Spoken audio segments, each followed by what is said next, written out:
सिनान 18 साल का हो रहा है, ये उसके लिए ज़रूरी है अम्मी। आपने मेरे और बैरिन के 18 साल पूरे होने पर बहुत अच्छी पार्टी दी थी। ऐसे तो वो सोचेगा कि उसकी फिक्र नहीं है आपको।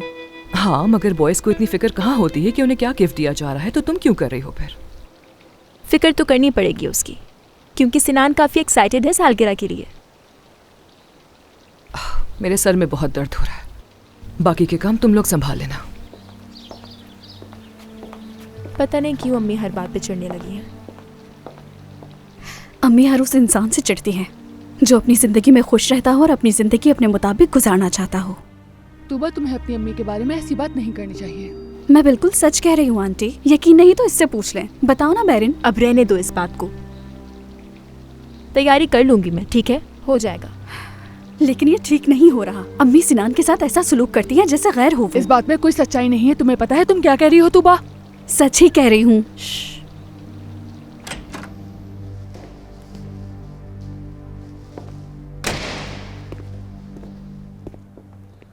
खुशामदीद करीम। शुक्रिया सादिया। बच्चे और जनान बाहर गार्डन में बैठे हैं, मेरे सर में दर्द हो रहा है इसलिए रूम में जा रही हूँ मैं।